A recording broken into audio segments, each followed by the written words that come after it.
တန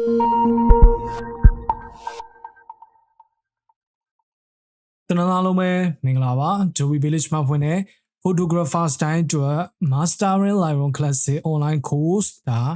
Session number 1ရဲ့17ခုမြောက် episode ဖြစ်တဲ့ episode number 11ကနေပြီးတော့လူကြီးမျိုးတင်တဲ့လုံးကိုပြန်လဲကြိုးဆိုပါရစေကျွန်တော်တို့ educator ရဲသူအောင်ဖြစ်ပါတယ်အဲ့တော့ကျွန်တော်ဒီနေ့ episode မှာဘယ်ကြောင်းနဲ့ပတ်သက်ပြီးတော့ဆက်ပြီးလေ့လာကြမှာလဲဆိုလို့ရှိရင်ဒါ organize management လုပ်တဲ့ technique တွေတစ်ခုဖြစ်တယ်ပေါ့နော် library module ထဲမှာရှိတဲ့keywording နဲ့ keyword list ဆိုတာဘာလဲဆိုတဲ့အကြောင်းအရာကိုကျွန်တော်တို့ဒါအတူတူလေ့လာကြမယ်ပေါ့နော်အဲ့တော့အဓိကတော့ keywords ထည့်တာတွေပဲပေါ့နော် keywords ထည့်တဲ့အကြောင်းအရာတွေဘာမှထည့်တာလဲဆိုလို့ချင်းကျွန်တော်တို့ပုံထဲမှာဒါအလွယ်တကူပြန်ရှာလို့ရအောင်တနည်းအားဖြင့်ကိုယ့်ရဲ့ photos တွေနဲ့ပတ်သက်ပြီးတော့ပေါ့နော်ဒါ management level ပေါ့နော်ဒါကျွန်တော်ရှေ့ episode တွေမှာလည်းခဏပြောမှုတဲ့ Lightroom Classic ထဲမှာကျွန်တော်ခုပြထားသလိုပုံ80ပဲရှိမှာမဟုတ်ဘူးပုံတွေဒီနှစ်လိုက်ရီအားလိုက်ကတလော့တွေခွဲပြီးတော့အလုပ်လုပ်တဲ့ပုံစံနဲ့တော့၎င်းပုံတွေဒီများလာမှာဖြစ်တယ်ထောင်နဲ့တောင်းနဲ့ချီပြီးများလာမှာဖြစ်တယ်အဲ့တော့ကိုကဓာတ်ပုံတွေကိုရိုက်တာအမြဲတမ်းဝါသနာပါနေတယ်ဆိုလို့ရှိရင်ပုံတွေကိုတောင်းတော့မှ1000တောင်မဟုတ်3000 4000 5000ဒါတယောက်နဲ့တယောက်မတူညီနိုင်ဘူးပေါ့နော်အဲ့တော့ဒီလိုခြေနေမျိုးတွေဖြစ်လာတဲ့အချိန်မှာကျွန်တော်တို့ကပုံတွေကိုဒါကောင်းတဲ့ပုံတွေကို pick လုပ်တာ flat လုပ်တာ gradient တွေပေးတာ color level တွေနဲ့ဘာလုပ်ရမလဲဆိုပြီးတော့ကိုယ်ဝိုင်းနေပေးထားတဲ့technique တွေကတသက်ဖြစ်တယ်ထို့အတူပဲကျွန်တော်ပုံတွေကိုဒါစလုံးလေးရိုက်ထည့်ပြီးတော့ကိုယ့်ပုံတွေကိုအလွယ်တကူပြန်ရှာလို့ရဖို့အတွက်ပေါ့နော် fader ခံပြီးတော့အသုံးပြုတဲ့နည်းလမ်းတွေကလည်းဒါတခြား technique တွေဖြစ်တယ်ပေါ့နော်အဲ့တော့ဒီနေ့ episode မှာကြတော့ကျွန်တော်ပုံတွေကိုပြန်ရှာတဲ့ချိန်မှာလွယ်ကူကူပြန်ရှာလို့ရဖို့အတွက် keywords တွေကိုဘယ်လိုမျိုးခံရမလဲထဲပုံထဲနည်းလေးတွေမှာကျွန်တော်သိရမယ့်ကြောင်းရလေးတွေကဘာလေးတွေရှိမလဲဆိုတဲ့အရာကိုတူတူလေ့လာကြမှာဖြစ်ပါတယ်အဲ့တော့သင်တန်းသားအနေနဲ့ keyword ဆိုတာဘာလဲဘာကြောင့်အသုံးပြုလဲဆိုတာကိုဒါသဘောပေါက်မှနဲ့တူတယ်ဟုတ်ပြီနော်အဲ့တော့ကျွန်တော်ရှေ့ episode မှာသင်ခဲ့တာဒီဒါ quick develop ဖြစ်တဲ့ကျွန်တော်တို့အောက်က keyword နဲ့ကိုကျွန်တော်ကဆက်သွား okay အဲ့တော့ဒီမှာဆိုလို့ရှိရင်ကျွန်တော် keyword ခံတဲ့နေရာမှာကြည့်မယ်ဆိုလို့ရှိရင် keyword text မှာကျတော့ enter keyword ဆိုတာရှိတယ် keywords containing and keyword ဆိုတာရှိတယ် way export ဆိုတာရှိတယ်အဲ့တော့ကျွန်တော်များသောအားဖြင့် keywords ထည့်မယ်ဆိုလို့ရှိရင် enter keywords ကိုပဲထားပေးရမှာဖြစ်တယ်ဟုတ်ပြီနော်ဒါမှသာနေကျွန်တော်တို့ဒီစလုံးလေးတွေရိုက်ထည့်ရမှာဖြစ်တယ်အဲ့တော့ဒီနေရာမှာစလုံးဆိုတဲ့အချိန်မှာကျွန်တော်တို့အင်္ဂလိပ်စလုံးပဲရိုက်ထည့်လို့ရတာလားဆိုတော့မဟုတ်ဘူးမြန်မာစလုံးနဲ့ကျွန်တော်လိုက်ရိုက်ထည့်လို့ရတယ်ပေါ့နော်ဒါပေမဲ့မြန်မာစလုံးကိုရိုက်ထည့်တဲ့အချိန်မှာတချို့အရာလေးတွေမှာဒီစလုံးပါဏိစလုံးလို့ခေါ်မလားစလုံးနှစ်ဆင့်နေပေါ့နော်ဒီလိုမျိုးစလုံးနှစ်ဆင့်နေဆိုလို့ရှိရင်တချို့ချိန်တွေမျိုးတွေမှာရိုက်လို့မရတာမျိုးဖြစ်နိုင်တယ်ဒါပေမဲ့ကျွန်တော်တို့ရဲ့ပုံတွေကို keywords ခံပြီး management လုပ်ဖို့အတွက်ကတော့အဆင်ပြေတယ်လို့ပြောလို့ရတယ်ဟုတ်ပြီနော်အဲ့တော့ဒီမှာ keyword text ကိုဖွင့်လိုက်တဲ့အချိန်မှာကျွန်တော် option 3ခုတွေ့တယ်အဲ့တော့ပထမဦးဆုံး option ကိုပဲကျွန်တော်ထားပေးရမှာဖြစ်တယ် enter keywords ကိုထားပြီးမှသာလေကျွန်တော်အခုဒီမှာပေါ့နော်စာရိုက်လို့ရတယ် box ကလေးမှာကျွန်တော်က select ပေးပြီးဝင်လို့ရမှာဖြစ်တယ် keywords and containing keywords ကကြတော့ကျွန်တော်တို့ဒီ keywords မှာတခြား container တွေထည့်ထားတာတနည်းအားဖြင့်ပြောမယ်ဆိုလို့ရှိရင် folder နဲ့ sub folder ခွဲသလိုပဲပေါ့နော်အဲ့တော့ keywords တစ်ခုမှာတခြား keywords တွေပါတယ်ဆိုလို့ရှိရင်ဒီလိုပုံစံမျိုးကျွန်တော်တို့ကတခါလေးရွေးပေးဖို့အတွက်ဒီ option လေးကိုထားပေးရဖြစ်တယ်ဒီကောင်းကြတော့ကျွန်တော် export ထုတ်တဲ့ချိန်မှာအသုံးပြုတာဖြစ်တယ်အဲ့တော့ကျွန်တော်အများဆုံးအသုံးပြုတာဒီ under keywords ပဲဖြစ်တယ်ဒါမှသာလေကျွန်တော်တို့စလုံးတွေကိုရိုက်ထည့်လို့ရမှာဖြစ်တယ်โอเคเนาะအဲ့တော့ကျွန်တော်ဒီမှာဆိုလို့ရှိရင် beauty နဲ့ gain နဲ့ပြီးတော့လူတဲ့မြန်မာလူတွေရောအင်္ဂလိပ်လူတွေရောကျွန်တော်ထည့်ထားတယ်အဲ့တော့ဒီမှာထည့်တဲ့အချိန်မှာသက်ဆိုင်ရာစကားလုံးတွေကိုတော့ကျွန်တော်ထည့်ပြတော့မှာဖြစ်တယ်ဒါပေမဲ့သင်တန်းသားတွေကျွန်တော်ရဲ့ photographers သင်တန်းသားတွေနားလည်အောင်လို့ကျွန်တော်က presentation လုပ်ပြတာဖြစ်တဲ့အတွက်ကြောင့်မို့တချို့ပုံတွေကတော့ဒီ keywords နဲ့ဆိုင်ကျင်မှတော့ဆိုင်နေမယ်ဒီမှာဆိုလို့ရှိရင်လူဆိုပြီးကျွန်တော်မြန်မာလူထည့်ထားတယ်အဲ့တော့ဒါတွေအကုန်လုံးလူပဲမဟုတ်ဘူးလား landscape ပုံတွေ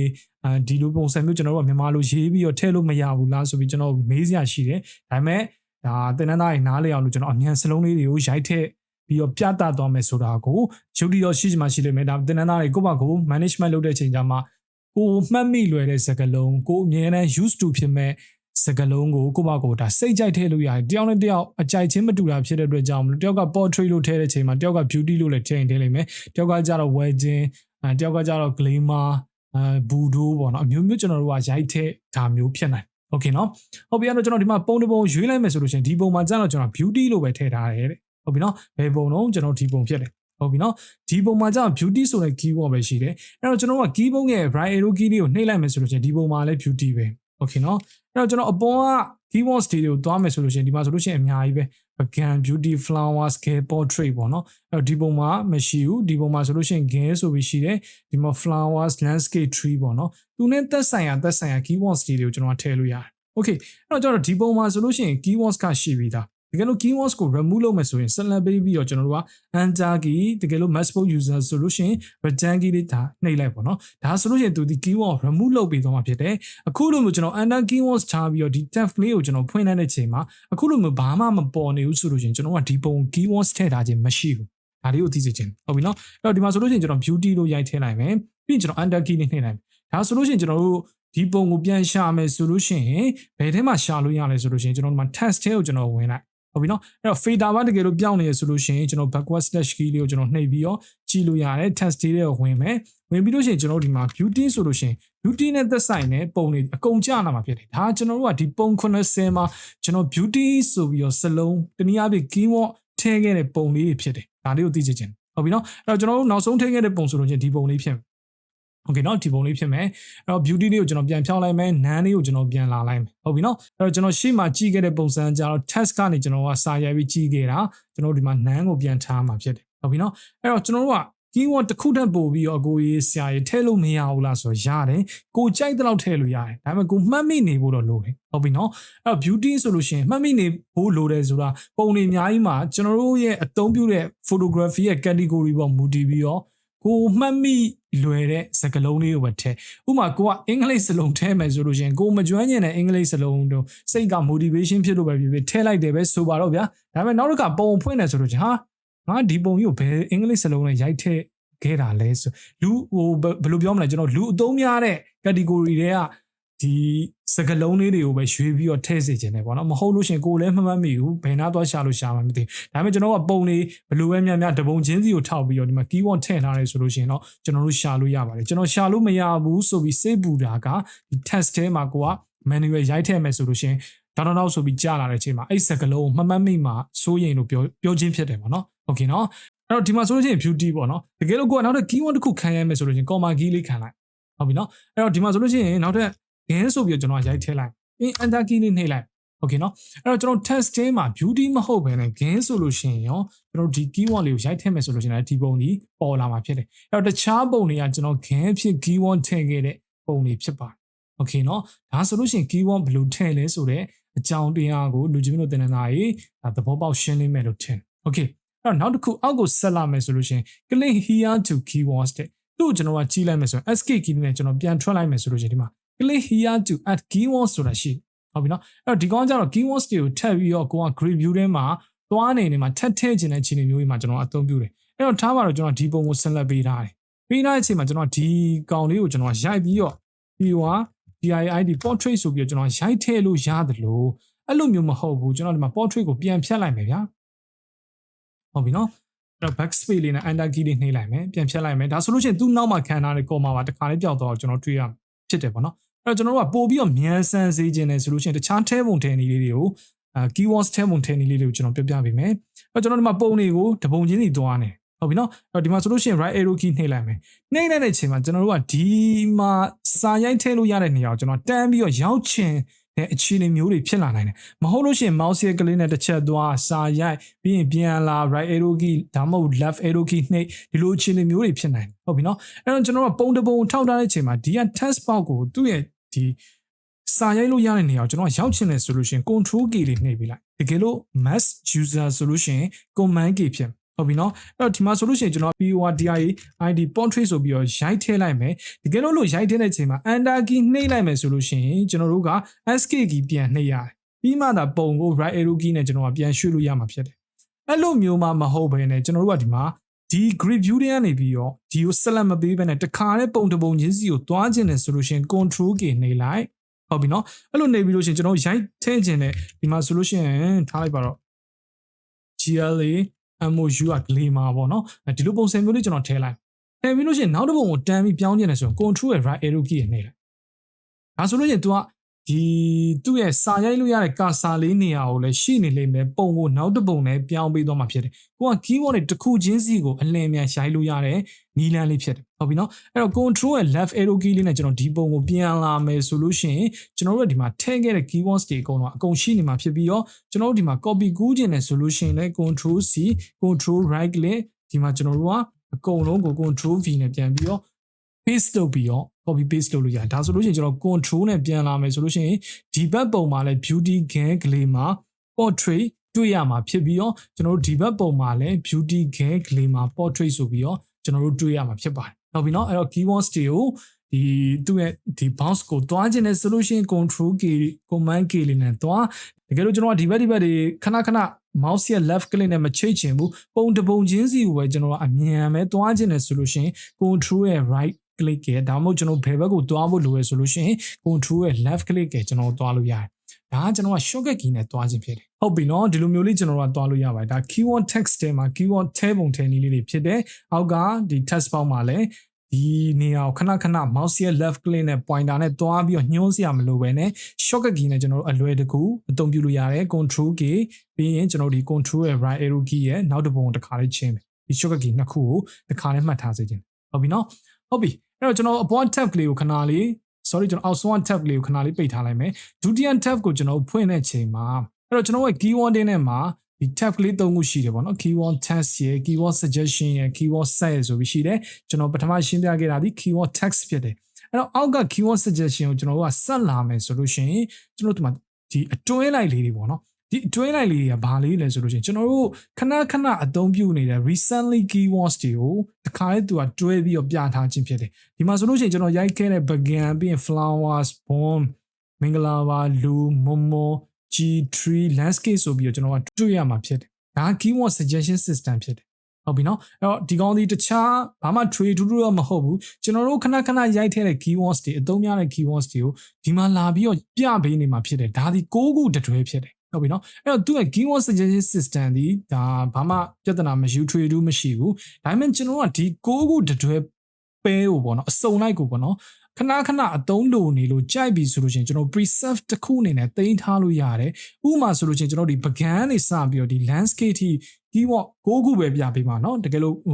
6ခုပြည့်သွားတယ်ကြော်သွားတယ်ဆိုလို့ရှိရင်နောက်ဆုံးတစ်ခုကို तू က switch change တော့မှာဖြစ်တယ်အဲ့တော့တကယ်လို့ကိုကဒီ6ခုတတွဲလုံးကိုကြိုက်ပြီဆိုလို့ရှိရင် keyword set အနေနဲ့ preserve တစ်ခုအနေနဲ့ကျွန်တော်ကတင်ထားလို့ရတယ်အဲ့တော့ဒီမှာဆိုလို့ကျွန်တော်က my keywords အနေနဲ့ကျွန်တော်ရွေးထားခြင်းဖြစ်တယ် my keywords ဒီဘာလဲဆိုတော့ဒီ6ခုတတွဲဖြစ်တယ်โอเคเนาะအဲ့တော့ကျွန်တော်ကဒီ keywords ကိုမကြိုက်ဘူး outdoor photography ဆိုတာဒါ Lightroom Classic ကရွေးပေးထားတဲ့ keywords တွေဖြစ်တဲ့ landscape micro flowers and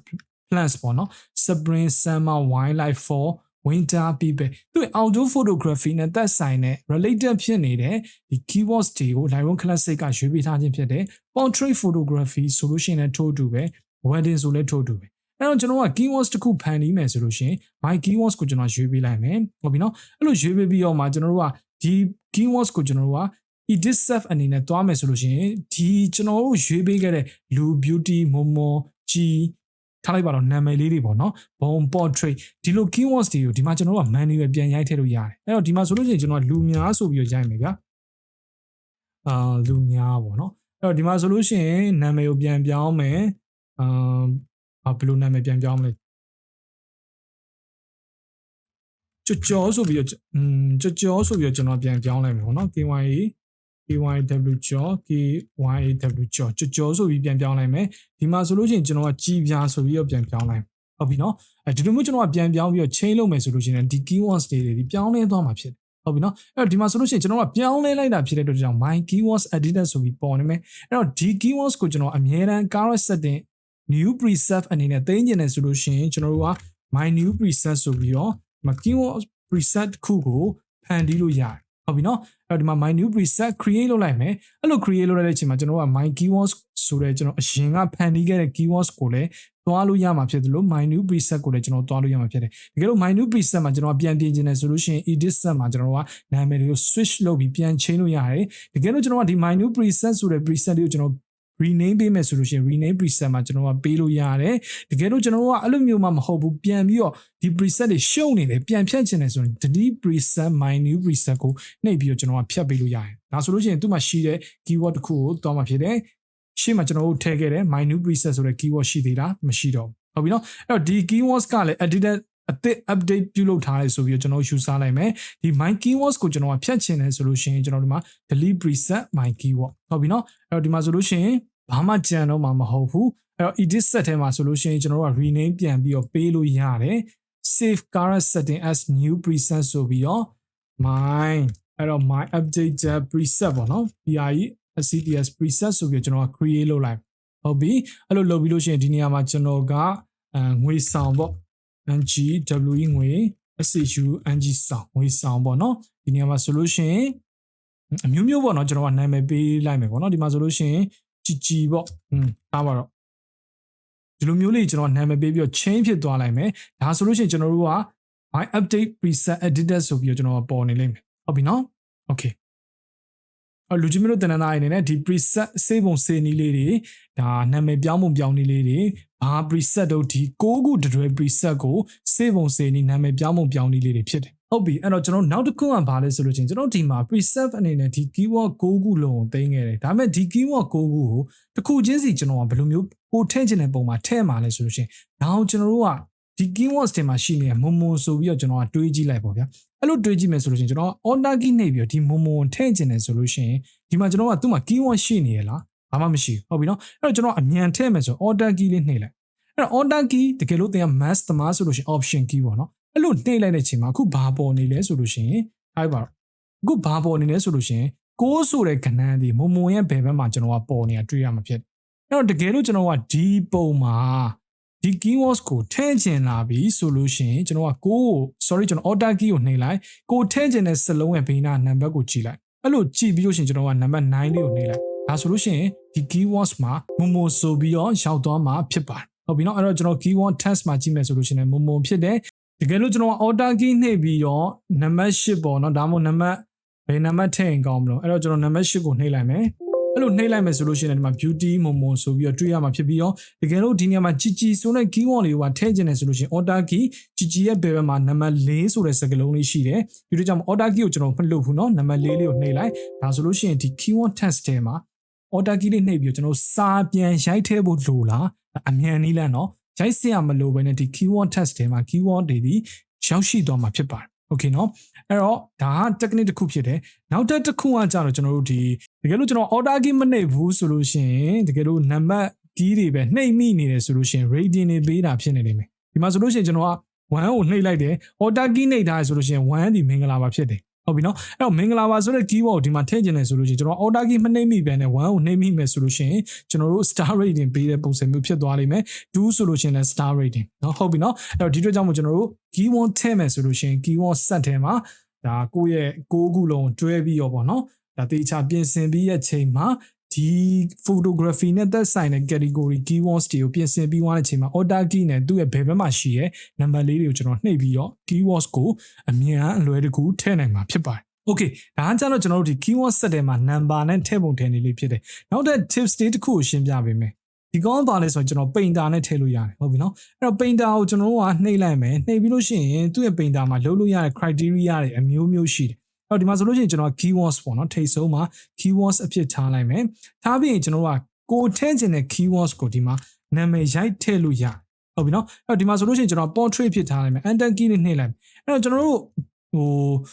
့ကိုပိန်တာနဲ့ထောက်မဲ့ပုံမှာ portrait ပုံလေးဒီရှောက်သွားမှာဖြစ်တယ်အဲ့တော့ကျွန်တော်ဒီမှာဆိုလို့ရှိရင်ဒီပုံကိုထောက်လိုက်မယ်ဒီပုံကိုထောက်လိုက်ဟုတ်ပြီနော်အဲ့တော့ dam ကိုနှိပ်လိုက်မယ်အဲ့တော့ဒီပုံကိုကြည့်လိုက်တဲ့အချိန်မှာဒီမှာကျွန်တော်တို့ portrait အဖြစ်တွေ့ရမှာဖြစ်ပြီးတော့ဒီပုံကိုကြည့်ရတဲ့အချိန်မှာလည်းဒီမှာ portrait ဖြစ်နေတွေ့ရမှာဖြစ်တယ်ဒါကကျွန်တော်က paint review မှာပေါ့နော်ပိန်တာနဲ့အမြန်ထဲတဲ့နီးလန်းလေးဖြစ်တယ်ဟုတ်ပြီနော်အဲ့တော့ကျွန်တော်တို့အဲ့လိုမထည့်ဘဲနဲ့ keywords တွေကိုဝင်ပြီးတော့ကျွန်တော်တို့ဒီမှာအသုံးပြုခဲ့တဲ့ဒီ6ခု keywords အတွဲတွေကိုပေါ့နော်ပြန်ပြီးတော့ရှာပြီးတော့ထည့်ကျင်တယ်ဆိုလို့ထည့်လို့ရတယ်ဘယ်လိုထည့်မလဲဆိုလို့ကျွန်တော် shift key လေးကိုနှိပ်လိုက်ဟုတ်ပြီနော် shift key လေးနှိပ်လိုက်မယ်ဆိုလို့ရှင်ဒီမှာ keyword set အနေနဲ့ကြာလာလိမ့်မယ်အဲ့တော့ကိုထည့်ကျင်တဲ့ keywords ကိုကျွန်တော်ကရွေးပြီးထည့်လို့ရတယ်ကိုယ့်ရဲ့ eyedropper pattern လေးကအပေါင်း icon ဖြစ်ဒါရှိနေမယ်ဆိုလို့ဒီမှာကျွန်တော် glamour လေးကိုနှိပ်လိုက်ဟုတ်ပြီနော်အဲ့တော့ကျွန်တော်ဒီမှာ portrait နဲ့ glamour ဖြစ်ရှာဝမ်းမှာဖြစ်တယ်တကယ်လို့ကိုကအစအနေပြန်ထည့်ကျင်တယ်ဆိုလို့ရှင်အကုန်လုံးဖြောင်းလိုက် shift key လေးနှိပ်ပြီးတော့ဒီမှာကျွန်တော် glamour လေးကိုထည့်လိုက် sorry shift key လေးနှိပ်ပြီးတော့ကျွန်တော်အကုန်လုံး clear ကိုနှိပ်လိုက်ဒီမှာကျွန်တော် glamour လေးကိုနှိပ်လိုက်ဟုတ်ပြီနော်ဒီမှာကျွန်တော် glamour ဖြစ်ရှာမှာဖြစ်ပါတယ်ဟုတ်ပြီနော်တကယ်လို့ကိုက shift key လေးနှိပ်ပြီးတော့တခြား keyword pair လေးတွေကိုရွေးချင်တယ်ဆိုလို့ရှိရင် recent keyword တွေဒီမှာရွေးလို့ရတယ်ဒါကကျွန်တော် keywords ကိုနည်းနေတော့အဲ့တော့ my updated preset မှာလည်းရွေးလို့ရတယ်လို့ဒါကျွန်တော် shift key လေးနှိပ်ထားတာနော်ဘာမှမဟုတ်ဘူး outdoor photography မှာလည်းရွေးလို့ရတယ်ဒီမှာ micro လားဘယ်လိုလဲပေါ့နော်အဲ့တော့ဒီမှာဆိုလို့ရှိရင်ကျွန်တော်က recent keywords ကိုရွေးပေးလိုက်မယ်ပြီးရင်ကျွန်တော်ဒီမှာ beauty ဆိုတဲ့ keywords တွေဒါမှမဟုတ်ကျွန်တော် portrait ဆိုတဲ့ keyword လေးတစ်ခုကိုကျွန်တော်ရွေးပေးလိုက်မယ်ဟုတ်ပြီနော်အဲ့တော့ကျွန်တော်ဒီမှာ beauty ဆိုတဲ့ keyword လေးကိုရွေးပေးလိုက်မယ်ဒါဆိုလို့ရှိရင် beauty ဖြစ်ရတော့မှာဖြစ် Okay အဲ့တော့ကျွန်တော်ပိန်တာကိုကြည့်မယ်ဆိုတော့ဒီပုံကျွန်တော်ခောက်မယ်ဒီပုံခောက်လိုက်မယ်ဟုတ်ပြီနော်အဲ့လိုခောက်ပြီးလို့ချင်းဒန်းမှာကြည့်လိုက်မယ်ဆိုလို့ချင်း beauty glamour ဆိုတဲ့ keywords တွေကိုပိန်တာနဲ့အလွယ်တကူထည့်ပြီးအသုံးပြုသွားတာကိုတွေ့ရမှာဖြစ်ပါတယ်အဲ့တော့ပိန်တာကိုပြန်ဝင်မယ်ကျွန်တော်တကယ်လို့ဖြောက်ချင်တယ်အကုန်လုံးရှင်းချင်တယ်ဆိုလို့ချင်း clear အောင်ကျွန်တော်နှိပ်လိုက်ဟုတ်ပြီနော်တကယ်လို့ကျွန်တော်တို့ကဒီမှာထားလိုက်ပါလို့ကျွန်တော် gain ဆိုတဲ့ keyword လေးကိုရွေးခဲ့လိုက်ဒီမှာထည့်လိုက်ပြီထည့်ပြီးတော့ကျွန်တော်ဒီ gain ဆိုတဲ့ keyword လေးကိုပြန်ပြီးတော့ဖြောက်ချင်လာပြီဆိုရင်ဘယ်လိုဖြောက်အောင်လဲဆိုလို့ချင်းဒီပုံပဲပြန်တင်လိုက်အဲ့တော့တခြား other category ပေါ်ကိုတင်တဲ့အချိန်မှာကျွန်တော်တို့ eyedrop ပါဒီ plus icon ဖြစ်နေမှာဖြစ်တယ်ပေါ့နော်ဒီမှာလူချင်းမလို့တင်နေတာတေချာတွေ့ရမယ်တူတယ်ဟုတ်ပြီအဲ့တော့ကျွန်တော်ဒီမှာပြန်ပြမယ်ဒ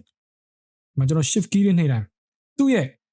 eyedrop ပါရဲ့ icon ဒီဘာဖြစ်နေတော့ plus icon လေးဖြစ်နေဟုတ်ပြီနော်အဲ့တော့ကျွန်တော် gain ကိုထည့်ပြီးသွားတာဖြစ်တဲ့အတွက်ကြောင့်မို့ gain ပုံကိုကျွန်တော်ပြန်တင်လိုက်မယ်ဆိုလို့ရှိရင် minus icon အနေနဲ့ပြန်တွေ့နေရတယ်ဟုတ်ပြီနော်အဲ့တော့ကျွန်တော် minus icon နဲ့ပြန်ဖြောင်းမှာဖြစ်တဲ့အတွက်ကြောင့်မို့ဒီ gain လေးကိုကျွန်တော်ပြန်နှိပ်လိုက်ဒါဆိုလို့ရှိရင်ကျွန်တော် keywords တွေကပျောက်သွားမှာဖြစ်တယ်အဲ့တော့ကျွန်တော်တို့ကဒီနေရာမှာသိရမယ့်အကြောင်းအရာတစ်ခုကဒီမှာ number တွေနဲ့ထည့်လို့ရတယ်လို့ဒီမှာ painter မှာလည်းကျွန်တော် shift key လေးနဲ့ခံပြီးတော့ order key လေးနဲ့ပဲဖြစ်ဖြစ် number ရိုက်ပြီးတော့လည်းကျွန်တော်ထည့်နိုင်ဟုတ်ပြီနော်အဲ့တော့ shift key နဲ့ကျွန်တော် eyedrop ပါ 2နဲ့ထောက်ပြီးတော့လည်းထည့်နိုင်တယ်တကယ်လို့ကိုက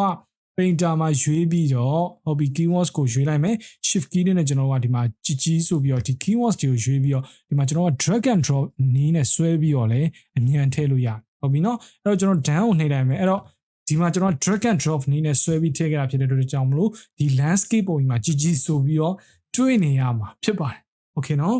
ဟုတ်ပြီအဲ့တော့နောက်တစ်ခုအနေနဲ့ဗာလဲဆိုလို့ရှိရင်ကျွန်တော်တို့အောက်မှာရှိနေတဲ့ keyword list တွေကိုကျွန်တော်သွားကြည့်လိုက်အောင်အဲ့တော့ keyword list ကကြောင့်သူက6ခုတတွဲမဟုတ်တော့ဘူးကျွန်တော်တို့အသုံးပြုခဲ့တဲ့ keywords တွေအကုန်လုံးဒီ list ထဲမှာရှိနေလေဟုတ်ပြီနော်အဲ့တော့ကိုကတကယ်လို့ရှာကျင်တယ်ဆိုလို့ရှိရင်လည်း people လား other လားဒီမှာကြောင့်ကျွန်တော်ဒီဘာမှမခွဲထားတဲ့အတွက်ကြောင့်မလို့ filter အနေနဲ့ကြည့်လို့ရမှာမဟုတ်ဘူးအဲ့တော့ all အနေနဲ့ပဲကြည့်လိုက်တကယ်လို့ကျွန်တော်တို့ကဒီ keywords တွေကိုထည့်ကျင်တယ်ဆိုလို့ရှိရင်ဒီမှာ began ဆိုလို့ရှိရင်ထားလိုက်ပါတော့ began ဆိုလို့ရှိရင်ရုပ်တိမရှိမှဆိုဒီမှာ landscape ဆိုတဲ့ keyword ကို drag and drop နည်းနဲ့ဆွဲချလို့ရတယ်အဲ့တော့ကျွန်တော်ဒီပုံကို select ပေးမယ်ဆိုလို့ရှိရင်ကျွန်တော်တို့ရဲ့ keyword တွေမှာကြည့်မယ်ဆိုလို့ရှိရင်အခု landscape ဆိုပြီးတော့ဝင်သွားမှာဖြစ်တယ်တကယ်လို့ကျွန်တော်ဒီပုံလေးကို gain ဆိုပြီးတော့ keyword ထည့်မယ်ဆိုလို့ရှိရင်အခုလိုမျိုးလေးကျွန်တော်ထည့်လိုက်တာနဲ့ဒီပုံကို select ပေးလိုက်မယ်ဆိုလို့ရှိရင် gain ဆိုတဲ့ keyword လေးရှောင်သွားမှာဖြစ်တယ်အောက်မှာကိုအဆင်ပြေသလိုကို management လုပ်ချင်တယ်လို့ keyword တွေဒီလိုမျိုး drag and drop နည်းနဲ့ဆွဲချပြီးဆွဲထည့်လို့ရတယ် okay เนาะအဲ့တော့ဒီမှာမြင်နေရတဲ့ plus icon လေးကကြတော့ keyword ကိုထပ်ထည့်ခြင်းနဲ့ဆိုလို့ရှိရင်ဒီမှာထားလိုက်ပါ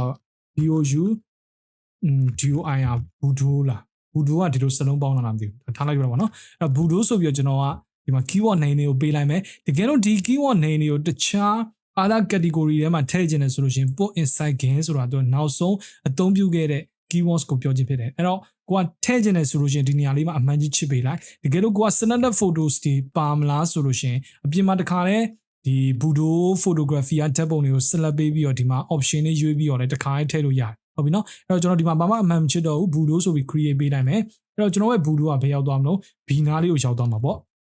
့ဟုတ်ပြီနော်အဲ့တော့ Budo ကိုကျွန်တော်ကတခြားဒီ gain ဆိုတဲ့ keywords တွေရောအောက်မှာ drag and drop နည်းနဲ့သူ့ကို tab ကလေးနဲ့ management လုပ်လို့လည်းရတယ်အပြင်ကိုထုတ်ထားလို့လည်းရဟုတ်ပြီနော်တကယ်လို့ကျွန်တော်ကပြန်ပြီးဖြောက်ချင်တယ်ဆိုလို့ရှိရင် minus key လေးနဲ့နှိပ်လိုက်ဟုတ်ပြီနော်ဒါကျွန်တော်ကပြန်ဖြောက်ချင်တဲ့ keyword ကိုတစ်ခါလေးဖြောက်လို့ရဒီမှာဆို gain ကို select ပေးတာဖြစ်တဲ့အတွက်ကြောင့်မလို့ gain ကိုသူဒီဖြောက်သွားမှာဖြစ်တယ်အဲ့တော့ဒီမှာဆိုလို့ရှိရင် delete the keyword gain တဲ့အဲ့တော့ကျွန်တော် delete နှိပ်မယ်ဆိုလို့ရှိရင်ပျောက်သွားမှာဖြစ်တယ် okay အဲ့တော့နောက်တစ်ခုကဘာလဲဆိုလို့ရှိရင်ဒီဘက်မှာရှိနေ icon လေးတွေဟုတ်ပြီနော်အဲ့တော့ဒီမှာသူ့ရဲ့အရေးတွက်လေးတွေရှိထားတယ်အဲ့တော့ဒီအရေးတွက်လေးကဘာကိုပြောတာလဲဆိုလို့ကို keywords ထည့်ထားတဲ့အရေးတွက်လေးတွေကိုပြောချင်းဖြစ်တယ်ပုံအရေးတွက်လေးတွေပေါ့နော်အဲ့တော့ဒီမှာဆိုလို့ရှိရင်ကျွန်တော် beauty ကိုနှိပ်လိုက်မယ်ဆိုလို့ရှိရင်ပုံ16ပုံရှိမယ်တဲ့အဲ့တော့ဒီမှာဆိုလို့ရှိရင်သူဒီ18ပုံလို့ရေးထားရပါတော့ဟုတ်ပြီနော်အဲ့တော့ began ပုံတွေပါနေတာဖြစ်တဲ့အတွက်ကြောင့်နောက်ထပ် bone ဆိုတဲ့ကောင်လေးကိုကျွန်တော်ရွေးလိုက်မယ်ဟုတ်ပြီအဲ့တော့ဒီမှာဆိုလို့ရှိရင်သူ့ရဲ့ညာဘက်ကမြားလေးကိုနှိပ်လိုက်မယ်ဒါဆိုလို့ရှိရင် bone နဲ့ပတ်သက်တဲ့ပုံ2ပုံရှိမယ်ကြီးဆိုလို့ရှိရင်ဒီမှာ6ပုံရှိရတဲ့ကျွန်တော်ထည့်ခဲ့တဲ့ကြီးကတိတ်ပြီးတော့နာမည်ကြီးကတိတ်ပြီးတော့အဆင်မပြေဘူးအဲ့တော့ဒီမှာဆိုလို့ရှိရင်မင်္ဂလာပါဆိုပြီးတော့ကျွန်တော်ထည့်ခဲ့တဲ့ keywords တွေရှိမယ်ညာဘက်ကမြားလေးကိုကျွန်တော်နှိပ်လိုက်မယ်ဒါမင်္ဂလာပါအနေနဲ့ကျွန်တော်အစမ်းထည့်ပြခဲ့တဲ့ keywords တွေဖြစ်တယ်ပေါ့နော်ဒီမှာဆိုလို့ရှိရင်လူတဲ့နော်သူနဲ့သက်ဆိုင်တဲ့မြားကိုကြည့်လိုက်မယ်ဆိုလို့ရှိရင်အရေအတွက်ပြရမယ်အဲ့အရေအတွက်ညာဘက်မှာမြားလေးကိုနှိပ်လိုက်တာနဲ့ကျွန်တော်တို့ရဲ့ဒီ fader ဘိုင်း meta data ထဲမှာ Byron Classic ကတခါလေးသိပြီးသားဆိုတော့ပြောချင်းဖြစ်တယ်ကျွန်တော်ကဒီလိုကြည့်ကျင်တဲ့ခြေနေမျိုးမှလည်းအသုံးပြုလို့ရတယ်ဆိုတော့လူချင်းမျိုးတင်တဲ့သားတွေကိုသိစေချင်လို့ချင်းဖြစ်တယ်။ Okay เนาะအဲ့တော့ဒီမှာဆိုလို့ချင်းကျွန်တော်ကြည့်ကြည့်လိုက်ဟုတ်ပြီအဲ့တော့ဘယ် keywords ကိုကျွန်တော်ရွေးမလဲဆိုရင်ဒီမှာ glamour ဆိုတဲ့ keyword လေးကိုကျွန်တော်ရွေးလိုက် ဒီမှာဆိုလို့ရှိရင်ကျွန်တော်6ပုံရှိနော်ဒီ6ပုံ GLA MOU ကသူ့စလုံးပေးထားရဲ့12345 keyword keywords ထည့်ထားတဲ့ပုံ6ပုံရှိမယ်ပေါ့နော်အဲ့တော့ကျွန်တော်ကဒီ keywords ထည့်ထားတော့ဒါသင်တန်းသားတွေရှေ့မှာလာ collection အကြောင်းသင်ရင်လည်း collection set ပြီးရင်ကျွန်တော်တို့ quick collection target collection ပြီးရင် smart collection တွေအကြောင်းကိုကျွန်တော်တို့ဒါသင်ခဲ့ကြတယ်ဟုတ်ပြီနော်အဲ့တော့ဒီ glimmer ထည့်ထားတဲ့ keyword 6ပုံကိုကျွန်တော်က smart collection တစ်ခုထဲမှာထည့်ခြင်းနဲ့ဆိုလို့ရှိရင်အကိုရင်ဆရာကြီးဘယ်လိုမျိုးအသုံးပြုရမလဲဒီနေရာမှာကျွန်တော် tips တွေတစ်ခုကိုမျှဝေပြီးတော့ရှင်းပြပေးမယ်အဲ့တော့ကျွန်တော် collections တဲကိုသွားလိုက်အဲ့တော့ဒီမှာဆိုလို့ရှိရင်ကျွန်တော်နန်းထားလိုက်မယ်ပုံတွေကဒီမှာထောင်ချီပြီးတော့ကျွန်တော်ရှိနေနေမယ်ကျွန်တော်တို့ဘယ်ပုံကဘယ်နေရာမှာလဲဆိုတာမသိဘူးဒါပေမဲ့ကျွန်တော်အခုဖြစ်ချင်တာကဒီ glimmer ဆိုတဲ့ keyword ထည့်ထားတဲ့ပုံ6ပုံဘယ်လိုမျိုးကျွန်တော်က6ပုံဆိုပြီးသိရလဲဒီဘက်ညာဘက်မှာသူဒီ6အနေနဲ့ပြနေလို့ဖြစ်တယ်အဲ့တော့ဒီ6ပုံကိုကျွန်တော်တို့ကဒီ collection တစ်ခုထဲမှာပဲတက်တက်ရှိစေခြင်းနေတယ်ပြီးတော့နောက်တစ်ခုကကျွန်တော်တို့နောက်ထပ် glimmer ဆိုပြီးတော့ keyword ထည့်တိုင်းမှာဒီ collection တွေကိုပဲထပ်ပြီးတော့ရောက်စေခြင်းနေဆိုလို့ရှိရင်ကျွန်တော်က smart collection ဒီစောင်းမှရမယ်အဲ့တော့ smart collection advanced technique ဖြစ်တယ်ပေါ့နော် collection ထဲမှာဆိုလို့ရှိရင်အဲ့တော့ကျွန်တော်တို့ smart collection တစ်ခုဖန်တီးမှဖြစ်တဲ့အတွက်ကြောင့်မလို့ collection တွေကိုတွားနိုင်မယ် smart collection တွေကိုတွားနိုင်ဟုတ်ပြီနော်အဲ့တော့ဒီမှာဆိုလို့ရှိရင်ကျွန်တော်ကမျက်စိထဲမှာမြင်ရရှင်းအောင်လို့ glimmer ဆိုပြီးတော့ကျွန်တော်နာမည်ပေးလိုက်ဟုတ်ပြီနော်အဲ့တော့ဒီမှာဆိုလို့ရှိရင်သူ့ရဲ့ဒီ collection set တွေကိုထည့်မှာလားဆိုလို့ရှိရင်ကျွန်တော်ကဘယ် collection set တွေကိုမှမထည့်တော့ဘူးတကယ်လို့ကထည့်ခြင်းနေဆိုလို့ရှိရင်ရွေးပေးဟုတ်ပြီနော်အဲ့တော့သူ့ရဲ့အောက်မှာ metadata မှာဆိုလို့ရှိရင်ကျွန်တော် keywords ကိုထားပေးလို့ရတယ်အဲ့တော့ကျွန်တော်ဒီမှာမျက်စိရဲ့မှာရှင်းအောင်အတွက် other metadata ဒီမှာ keywords ကိုကျွန်တော်ရွေးပေးလိုက်တကယ်လို့ကတခြားနေရာတွေကိုရောက်နေရဆိုလို့ရှိရင် other metadata keywords ဖြစ်ဟုတ်ပြီနော်အဲ့တော့ contains ကိုပဲကျွန်တော်တွားမယ်အဲ့တော့ဒီမှာဆိုလို့ရှိရင် GLA MOUR glimmer ဆိုပြီးကျွန်တော်ပေးလိုက် create နှိပ်လိုက်ဟုတ်ပြီနော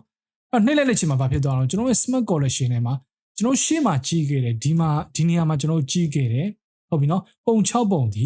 ီမှာတခါလေးရောက်သွားတာကိုတွေ့ရမှာဖြစ်ပါတယ်ဟုတ်ပြီနော်အဲ့တော့ကျွန်တော်ကနောက်ထပ်ပုံတစ်ပုံကိုလည်း glimmer ဖြစ်ကျွန်တော်ကပေးမယ်ဆိုပြီးတော့တွက်ကြည့်လိုက်ဒီပုံဆိုလို့ရှိရင်ကျွန်တော် keywords မှာဘာပါတော့ glimmer ဆိုပြီးပါမပါအဲ့တော့ဒီမှာ glimmer ကိုကျွန်တော် drag and drop နဲ့ဒီတွေကိုဆွဲချပြီးဆွဲထည့်လိုက်မယ်ဆိုလို့ရှိရင်ကျွန်တော်က glimmer smart collection မှာပုံဒီပုံဒီအခုလို့တွေ့ရမှာဖြစ်ပါတယ်လူကြီးမျိုးတင်နေတာရေသဘောပေါက်မှန်းတွေ့နော်ဟုတ်ပြီနော် keywords နဲ့ဒါ smart collection နဲ့ချိတ်ဆက်ပြီးတော့အသုံးပြုတာကိုကျွန်တော်ပြသွားခြင်းဖြစ်ပါတယ် okay အဲ့တော့ဒါကကျွန်တော်တို့ဒီနေ့ episode 11မှာတင်တဲ့ keywording ဆိုတဲ့ဒီ keywords ထဲပုံထည့်နေရတဲ့ keyword list စီးရင်ဘယ်လိုမျိုးဒါအလွယ်တကူထည့်လို့ရလဲဆိုတဲ့အကြောင်းအရာကိုရှင်းပြခြင်းဖြစ်ပါတယ်ဘာကြောင့်ထည့်လဲဘယ်လိုမျိုးတွဲသုံးရလဲဆိုတဲ့ချက်လက်တွေပါကျွန်တော် photographers တွေဒါတကယ်ဒီ professional editing software တွေကိုကိုယ့်ရဲ့ photography နဲ့ join ခြင်းအသုံးပြုတတ်မယ်လို့လည်းကျွန်တော်ယုံကြည်ပါတယ်ပေါ့နော် okay အဲ့တော့ကျွန်တော်ဒီနေရာမှာ episode မပြီးခင်မှာ recap မလုပ်ပေးသေးခင်မှာကျွန်တော်နောက်တစ်ခုအနေနဲ့ဘာရှင်းပြခြင်းဒီလဲဆိုလို့ရှိရင်ထားလိုက်ပါတော့ကျွန်တော်အခု keyword list အနေနဲ့ပွင့်တဲ့အချိန်မှာ addition ဆိုတဲ့ keyword ကကျွန်တော်ပုံရှိလားမရှိဘူးပုံရှိလားမရှိလားကိုကျွန်တော်ကဘယ်လိုကြည့်ရလဲဆိုတော့သူ့ရဲ့ addition ရဲ့ညာဘက်မှာ0အနေနဲ့ပြတယ်အဲ့တော့ကျွန်တော်ဒီ keyword ကိုဖြတ်ချင်တယ်ဆိုရင်ဒီမှာ minus key အနေနဲ့ဖြတ်လို့ရသလိုတကယ်လို့အဲ့လိုမျိုးကျွန်တော်တို့ကပုံတွေအရန်များလာတဲ့အချိန်မှာအသုံးမပြုတော့တဲ့ keywords တွေကအရန်များလာပြီဒါကိုကျွန်တော်ကတခါတည်းဖြတ်ချင်တယ်ဆိုလို့ရှိရင်ကျွန်တော်တို့ဒီ menu bar တွေကိုလာပါ metadata တွေကိုဝင်ပြီးတော့ဒီမှာ patch and use keyword ဆိုတာရှိတယ်ဒါဆိုလို့ရှိရင်ကျွန်တော်0အနေနဲ့ရှိနေတဲ့ဒီ keyword list တွေက keyword တွေတခါတည်း Lightroom Classic ကဖြတ်ပေးသွားမှာဖြစ်ဒါဒီ tip တစ်ခုဖြစ်ပါတယ်ဟုတ်ပြီအဲ့တော့နောက်တစ်ခုကကြတော့ကျွန်တော် edit တွေကိုလာမယ်လာပြီးလို့ရှိရင်ကျွန်တော်တို့ဒီမှာ catalog setting တွေကိုဝင်ပြီးတော့ကျွန်တော်တို့ဒီမှာ metadata တွေကိုဝင်ပြီးပေါ့နော်ဟုတ်ပြီနော်အဲ့တော့ဒီကောင်ကကြတော့ preview ကကြတော့ master တွေတချို့ version တွေဆို file handling ဖြစ်ပြနေလိမ့်မယ်အဲ့တော့ metadata ကိုကျွန်တော်ကသွားပြီးလို့ရှိရင်ကျွန်တော်တကယ်လို့ဒီ keywords ရိုက်ထည့်တဲ့အချိန်ထဲမှာ suggestion system ကိုမလိုဘူးဆိုလို့ရှိရင်ဒီ offer suggestion from recently entered value ဆိုတဲ့ကောင်လေးအမှန်ကြီးဖြုတ်ပေးထားလို့ရတယ်ဒါပေမဲ့တော်တော်များများကတော့အမှန်ကြီး on ပေးတာကိုသဘောကျတယ်ကျွန်တော်ကလည်းကျွန်တော်ရဲ့သင်တန်းသားတွေကိုအမှန်ကြီး on ပေးစေခြင်းတယ်ဘာဖြစ်လို့လဲဆိုတော့ကျွန်တော်ကတခုခုရိုက်တဲ့အချိန်မှာကိုခဏရိုက်ထည့်ခဲ့တဲ့စကားလုံးကိုအခုအမှန်ကြီး on ထားပေးမှသာလေသူဒီ Lightroom Classic ကပြပေးတဲ့အချိန်မှာကျွန်တော်ကတခါကြာလို့ရှိရင်အဆုံးထိရိုက်စရာမလိုFacebook search box မှာလို့ပေါ့နော်ဘယ် YouTube ပဲဖြစ်ဖြစ်ပေါ့နော်ကျွန်တော်တခုရိုက်ထည့်လိုက်လို့ရှိရင် Google search engine တွေလို့ပေါ့နော်ကိုကဘယ်အကြောင်းအရာကိုမေးချင်တာလဲသိချင်တာလဲဆိုတော့သူ့ရဲ့ search engine ကနေပြီးတော့ suggestion system နဲ့ပြပေးနေတဲ့ပုံစံလိုမျိုးပဲ okay เนาะအဲ့တော့ဒီကောင်လေးကိုအမှန်ကြီးဖြုတ်ထားတယ်ဆိုလို့ရှိရင်ကို keywords တွေရိုက်ထည့်တဲ့အချိန်မှာမြန်ဆန်စေဖို့အတွက်အမှန်ကြီးလေး on ပေးထားစေချင်ပါတယ် okay အဲ့တော့ ဒီနေ့ episode ကတော့ဒီလောက်ပါပဲကျွန်တော်နည်းနည်းတော့ recap ပြုလုပ်ပေးရမယ်ဆိုလို့ရှိရင် keywords တွေကိုဘာကြောင့်အသုံးပြုရအောင်ကျွန်တော်ပုံတွေကိုပြန်ရှာတဲ့အချိန်မှာသူ့ရဲ့ category ပေါ်မူတည်ပြီးတော့ဒါ keywords တွေ